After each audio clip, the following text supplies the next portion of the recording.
Assalamualaikum warahmatullahi wabarakatuh. Waalaikumsalam warahmatullahi wabarakatuh. Alhamdulillahil jabbaril qahhar, al-azizil ghaffar, khaliqil jannati wan nar. Wassalatu wassalamu ala sayyidina Muhammadinil Mukhtar wa ala alihi wa ashabihil adhar, amma ba'du. Saudara-saudara kaum muslimin rahimakumullah. Pada pertemuan terdahulu di dalam membicarakan tentang hari kiamat, saya sudah menjelaskan bahwa setelah manusia menghadapi pengadilan Qadhi Rabbul Jalil, pada akhirnya terbagilah manusia dalam dua kelompok besar. Fariqun fil jannah wa fariqun fis sa'ir. Sekelompok orang masuk ke dalam surga dan segolongan lainnya lagi masuk ke dalam neraka. Maka pada pertemuan kali ini kita akan membicarakan tentang surga dan calon-calon penghuninya. Surga dalam Al-Quran selalu disebut dengan kata-kata jannah.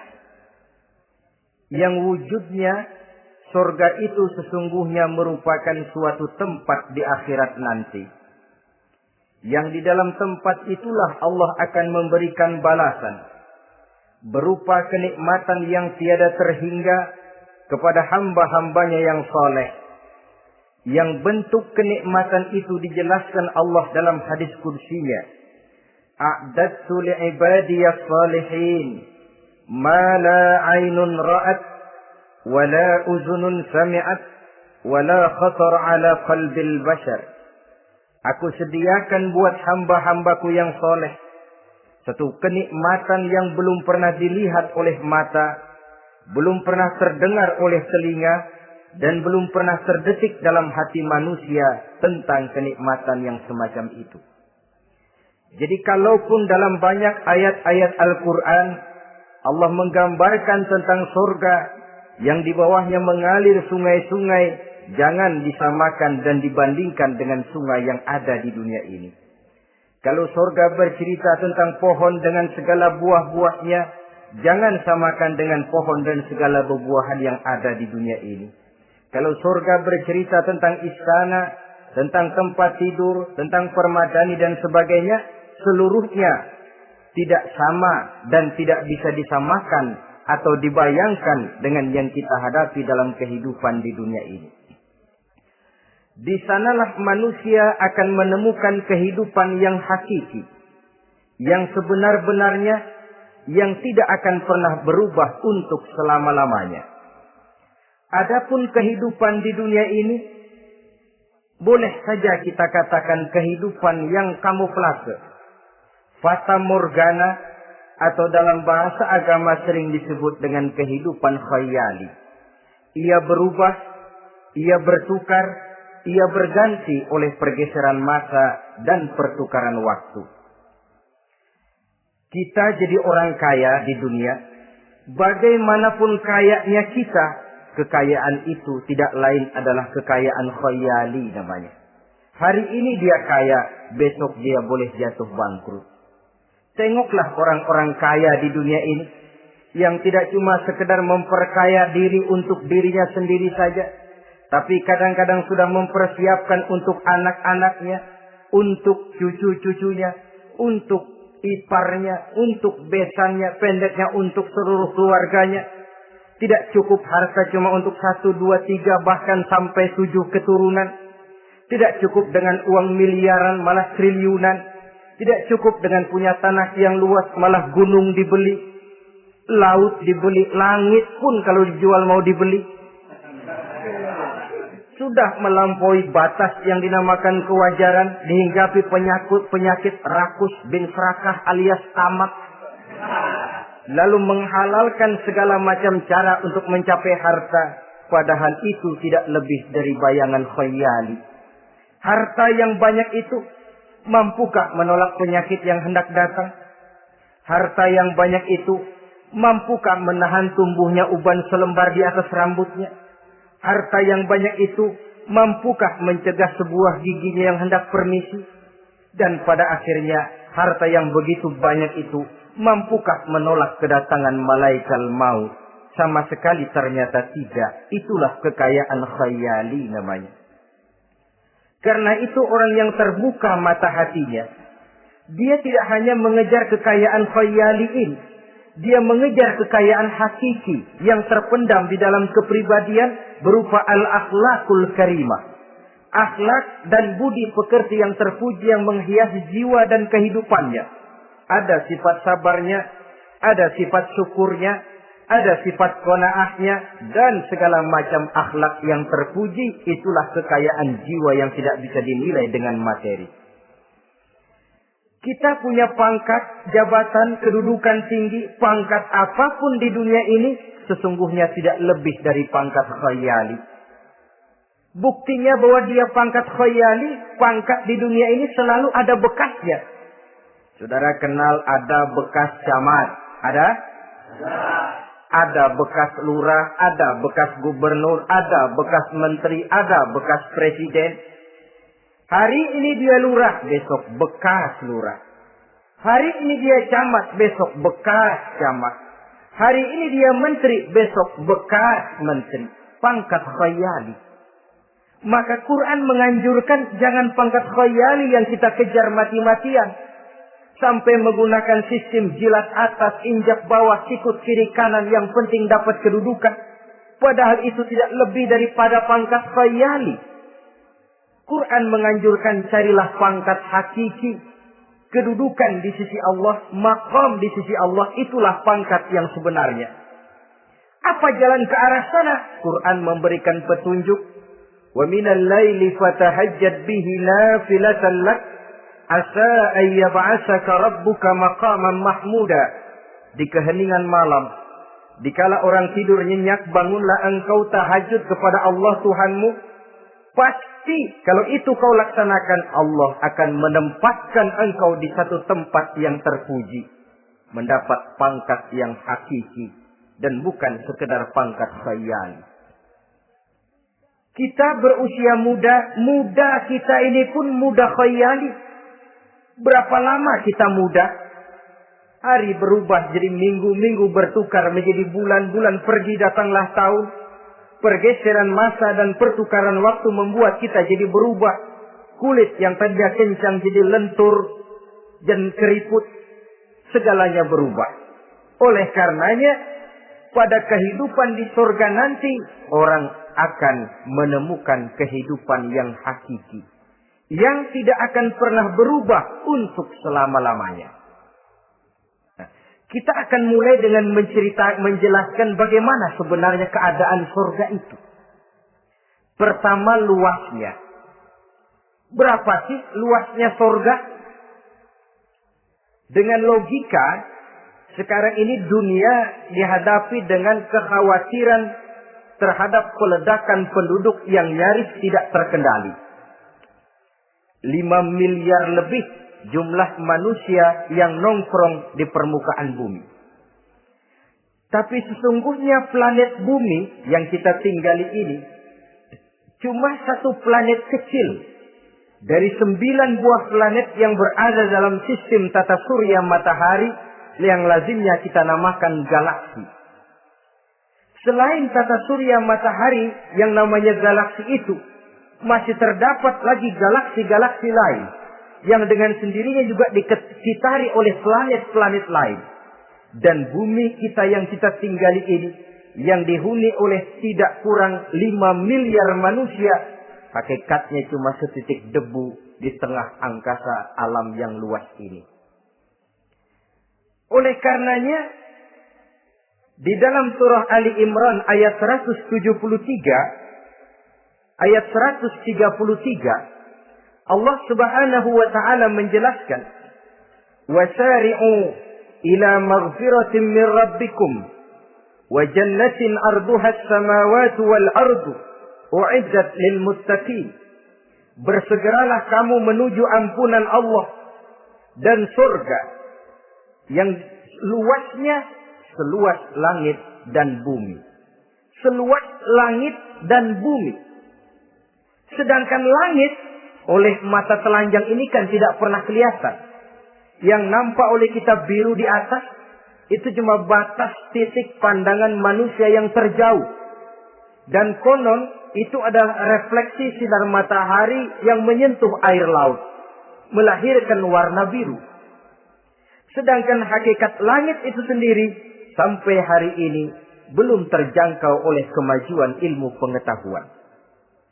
Sejauh-jauhnya manusia pergi baru ke bulan.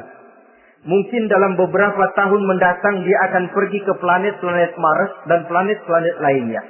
Tapi itu masih terbatas dalam sistem tata surya matahari atau galaksi kita ini. Belum lagi sampai kepada langit yang pertama. Surga yang disediakan untuk orang-orang saleh ini luasnya seluas 7 lapis langit dan bumi. Jadi saudara tidak usah berpikir khawatir di surga nanti kehabisan kapling. Di dunia ini saja masalah tempat tinggal sekarang ini jadi masalah pelik karena memang peledakan penduduk seiring dengan perkembangan tentang lapangan kerja yang harus disiapkan, sekolah yang mesti disediakan, sarana pendidikan yang harus disiapkan, rumah sakit untuk menjaga kesehatan, dan kompleks betul masalahnya. Tetapi di surga nanti, arduhas samawati wal ardh, luasnya seluas 7 lapis langit dan bumi. Satu keluasan yang hanya Allah saja yang maha tahu tentang batas-batasnya. Itu tentang luasnya surga. Lalu bagaimana keadaan di surga? Apakah ada bangunan-bangunan, taman-taman, kebun-kebun? Tentu ada. Di surga ada kebun yang tanamannya berupa tumbuh-tumbuhan dan menghasilkan buah-buahan yang buah-buahannya pun boleh dimakan oleh manusia karena tidak akan pernah ada larangan lagi dalam kehidupan di sana. Dalam surah Ar-Rahman ayat 54 misalnya kita dapati penjelasan dari Allah Subhanahu wa taala, "Wa janal jannataini dan." Begitu juga dalam surah Waqiah ayat 32 dan 33. Allah menjelaskan, "Wa fakihatin katsiratin la maqtu'ati wa la mamnu'ah." Dan di dalam surga itu terdapat buah-buahan yang sangat banyak sekali, yang tidak pernah putus-putusnya, wala mamnu'ah, dan tidak dilarang untuk mengambilnya. Yang dimaksud la maqtu'ah, tidak terputus, artinya buah-buahan di surga itu begitu kita petik keluar lagi gantinya. Dipetik lagi keluar lagi gantinya. La maqtu'ah, tidak pernah putus. Lainkan pohon di dunia ini. Ini hari kita petik keluar lagi kapan? Musim tahun depan. Nungguin kita. La maqtu'ah, tidak pernah terputus buah-buahan itu. Wala mamnu'ah, dan tidak terlarang untuk memetiknya. Adakah pohon pisang? Pohon pisang ada. Anggur banyak. Delima pun ada. Tetapi sekali lagi, bagaimanapun hakikat buah di surga cuma sama dalam nama tapi lain dalam wujudnya. Nanti saudara pikir, di surga pisang. Di sini juga banyak kalau cuma pisang mah. Di surga anggur. Di pasar banyak anggur. Ini cuma nama yang sama. Hakikatnya tentu berbeda. Sebab kalau hakikatnya juga sama, ya nggak usah sampai ke akhirat. Di sini pun cukup. Adanya nama-nama ini cuma untuk memberikan gambaran tentang buah-buah yang ranum, yang nikmat, yang lezat, dan yang digemari oleh manusia. Dan jangan heran, kalau di dunia ini biasanya pohon itu akarnya di bawah, buahnya yang di atas. Maka di surga nanti terbalik pohon itu. Akarnya yang di atas, buahnya yang ke bawah. Sehingga orang nggak perlu tangga Dan ngambil buah tinggal metik saja, nggak perlu naik, nggak perlu manjat, nggak perlu bersusah payah. Saudara-saudara kaum muslimin rahimakumullah. Kemudian bangunannya bagaimana? Surga itu pun bertingkat. Di dalam Al-Furqan ayat 10 Allah Subhanahu wa taala menjelaskan, Tabarakalladzi in syaa'a ja'ala laka khairan min dzalik jannatun tajri min tahtiha al-anhar wa yaj'al laka qusura. Maha suci Allah yang apabila ia menghendaki dijadikannya untuk kamu yang lebih baik daripada kehidupan dunia ini, yaitu surga yang di bawahnya mengalir sungai-sungai dan dibangunkannya untuk kamu istana-istana di dalam surga.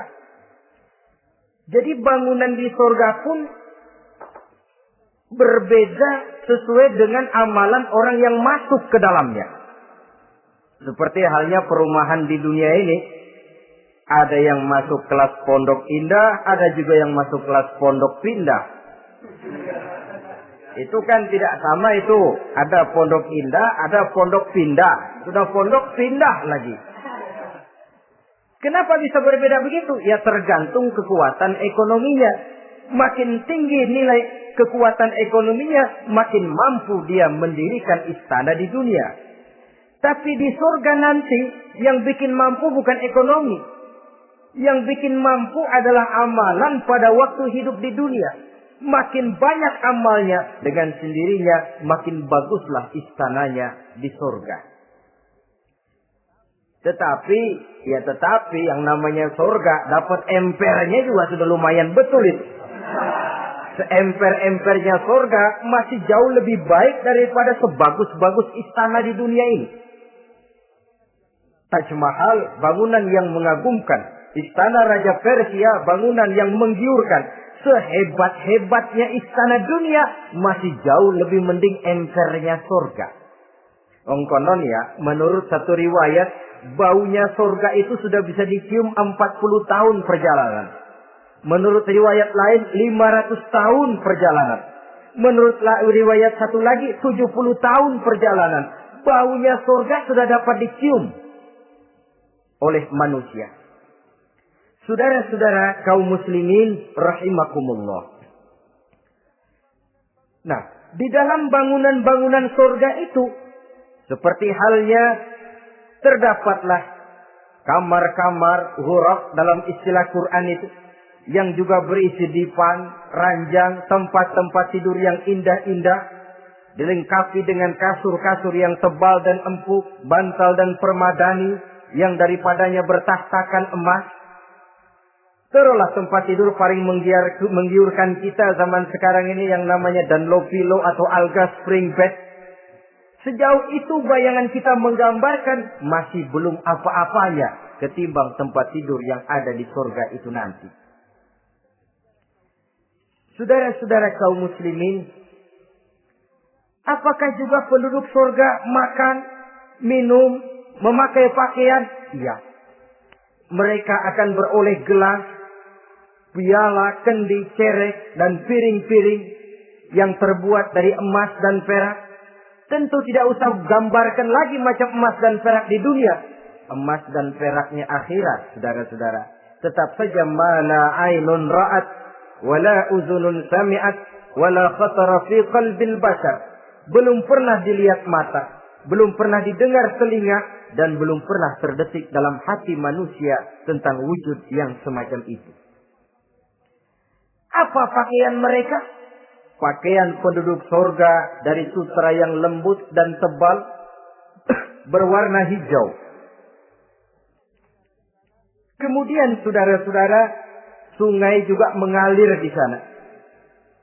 Mata airnya antara lain berwarna jernih. Ada yang air susu, ada yang sungai madu, ada yang khamar atau sungai arak. Dan penduduk surga boleh meminumnya. Tidak ada larangan sama sekali. Timbul pikiran konyol, kalau di surga orang pada minum arak, apa banyak yang teler di surga? Ya tentu tidak. Sebab di sana saya katakan tadi kehidupan yang hakiki. Segalanya diperbolehkan, segalanya dipersilahkan. Nah, lalu untuk masuk ke surga itu apa melalui pintu? Memang melalui berbagai macam pintu. Dan ada pintu-pintu khusus yang tidak boleh dimasuki orang lain. Sayyidina Abu Bakar Siddiq radhiyallahu an pernah bertanya tentang hal itu kepada baginda Nabi. Ya Rasul, apakah di surga ada pintu-pintu khusus? Ada, Abu Bakar. Ada di dalam surga itu pintu yang namanya Rayyan. Tidak boleh masuk ke pintu itu melainkan orang-orang yang puasa. Orang-orang yang rajin puasa, mereka akan masuk ke surga melalui satu pintu yang dinamakan Babur Rayyan atau pintu Rayyan. Ada pintu jihad yang masuk lewat itu hanya mereka orang-orang yang waktu di dunia sepanjang hidupnya berisi jihad, menegakkan dan meninggikan kalimat Allah. Ada Babus Sadaqah, pintu yang hanya boleh dilewati oleh orang-orang yang rajin bersedekah, ringan tangan dalam memberikan bantuan kepada orang-orang yang memang memerlukannya. Dan setiap orang melalui pintu yang sesuai dengan amalannya masing-masing.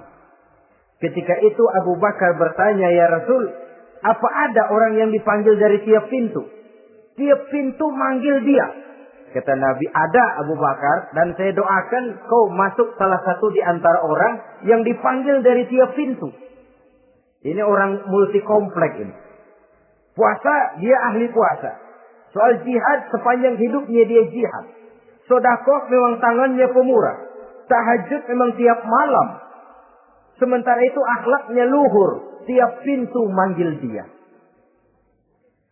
Dalam hadis ada juga perempuan yang bernasib baik. Dijelaskan oleh Nabi. Iza sallatil mar'atu khamsaha. Wa samat sahraha. Wa hafizat farjaha. Wa ata'at zawjaha. Qila laha udkhuli min ayyi abwabil jannati syi'ti. Apabila seorang perempuan, dia kerjakan sholat yang 5 waktu, dia puasa di bulan Ramadan, dia jaga kehormatan dirinya, kemudian dia taat kepada suaminya, di akhirat nanti dikatakan kepada perempuan tadi, wahai perempuan, udkhuli min ayyi abwabil jannati syi'ti. Masuklah kamu ke dalam surga dari pintu mana saja yang kamu mau. Disuruh pilih, saudara-saudara. Nah, kalau kita waktu di dunia ini tidak ada keistimewaan amal, bingung mau masuk pintu mana. Ramadan puasanya kayak gendang. Depan doang sama belakang, penutupan sama pembukaan, peserta kehormatan. Tengah-tengahnya kosong. Nanti mau masuk pintu Rayyan, ditanya, ini pintunya orang yang puasa. Kamu puasa Ramadan? Puasa juga sih. Puasa juga sih bagaimana? Iya, pembukaan mau penutupan. Tengahnya kosong. Nggak bisa lewat pintu sini. Cari pintu lain saja. Mau masuk kita lewat pintu jihad. Ditanya lagi, kamu lewat sini apa merasa pernah berjuang membela agama waktu di dunia? Mau lewat pintu sholat, apa kau termasuk orang yang konsekuen menjaga sholat? Bersyukurlah kita kalau tiap pintu memanggil. Kalau tidak, adalah salah satu amal kita yang menunjukkan keistimewaan kita. Karena itu beramal nggak perlu banyak. Yang penting rutinnya, istiqomahnya. Ahabbul a'mali indallah adwamuha wa in qalla. Amalan yang paling dicintai Allah yang dikerjakan secara tuntas walaupun tidak banyak. Saudara baca ayat Quran nggak banyak, satu malam cuma 3 ayat, tapi rutin tiap malam 3 ayat, tiap malam 3 ayat. Itu lebih dicintai Allah daripada sekali ngaji 1 juz, terus 3 bulan keren nggak ngaji-ngaji. Lebih baik yang sedikit-sedikit ini tapi rutin, dia akan menjelma menjadi amalan yang banyak daripada sekalinya banyak lalu ke belakangnya malah tidak ada sama sekali. Hendaknya ada amalan-amalan kita yang menunjukkan keistimewaan dan kelak akan menjadi pintu yang kita tempuh di surga nanti. Apabila kita sudah melalui pintu-pintu surga itu dan tinggal di dalamnya, dengan pakaian, dengan perhiasan, dengan makanan dan minuman sebagai yang saya sebutkan tadi, maka kita pun dalam kehidupan di sana akan dilayani oleh pelayan-pelayan muda. Yatufu alaihim wildanun mukhalladun. Pelayan-pelayan yang muda itu keliling melayani apa keperluannya dan tidak pernah tua pelayan itu, sebagaimana kita pun tidak akan pernah tua. Pendeknya sudah jadi king of king di surga ini. Jadi raja di raja. Fasilitas serba cukup, apa yang kita mau tersedia, tidak ada larangan dan pelayan seperlunya diberikan kepada kita. Nah, bagaimana keadaan penduduk surga? Dari Imam Turmuzi dijelaskan satu hadis, berkata Hasan al-Basri, ahlul jannati kulluhum abna'u salasa wa salasin sana. Mereka rata-rata orang-orang muda penduduk surga itu. Umurnya tidak lebih 33. Yang muda-mudanya, cakep-cakepnya, ganteng-gantengnya. Pantas kalau satu hari ada perempuan tua menghadap Rasul. Ya Rasul, saya ahli ibadah. Saya beriman kepada Allah. Saya cinta kepada Islam. Apakah saya akan masuk surga ya Rasul? Nabi senyum. Enggak bu, nenek-nenek enggak masuk surga. Itu perempuan nangis sejadi-jadinya. Ya Rasul, kalau gitu sia-sia tahajud saya. Sia-sia puasa saya. Sia-sia segala macam ibadah saya. Nenek-nenek enggak masuk surga ya Rasul. Sayang benar segalanya ini. Rasul kemudian menghampiri perempuan tadi. Bu, kalau yang ibu bilang itu benar, ibu masuk surga. Cuman di sana ibu balik muda lagi. Kulit nggak kempot kayak begitu. Rambut nggak putih macam begitu. Ibu nanti di surga bakal jadi muda lagi. Salasa wa salasin. Umur 33 tahun. Rata-rata seluruh penduduk surga umurnya begitu. Tidak ada yang tua, tidak ada yang anak-anak, tidak ada yang remaja, rata-rata segitu. Nah, lalu bagaimana? Di surga hati mereka menjadi satu. Di antara sesama penduduk surga. Tidak ada yang iri hati, tidak ada yang punya sifat dendam. Itu keadaan di surga. Walaupun bertetangga, yang satu bisa mengunjungi yang lain, yang satu bisa nengokin yang lain. Tapi tidak ada sifat iri hati dan dengki. Tidak ada yang satu datang ke tempat saudaranya di surga. Loh, kapling lu lebih luas dari gua. Ini nggak ada Tuhan. Tidak ada. Semuanya hati sudah menjadi satu. Tidak ada dendam, tidak ada iri hati. Kan jauh bedanya dengan kehidupan di dunia ini toh. Kadang-kadang di dunia ini begitulah romantikanya. Kita melarat, disuraki orang. Kita sedikit kaya, diselidiki orang. Ada saja yang iri, ada saja yang hasut. Dan selalu mencari cara untuk menjatuhkan kita. Di surga, hal semacam itu tidak akan kita temui. Orang tidak punya sifat iri hati dan dendam. Lalu bagaimana lagi keadaan penduduk surga itu? Mereka selalu merasa senang dan bahagia. Tiap hari, tiap saat yang dirasakan cuma itu saja. Tidak diselingi seperti kehidupan di dunia ini. Di mana senang berseling dengan susah, bahagia berganti dengan derita. Ada senyum bahagia, ada tangis menahan derita. Itu romantika kehidupan di dunia. Di akhirat itu tidak akan pernah ditemui dalam surga nanti. Orang selalu merasa senang karenanya di sana tidak ada keluh kesah. Tidak ada orang yang murung.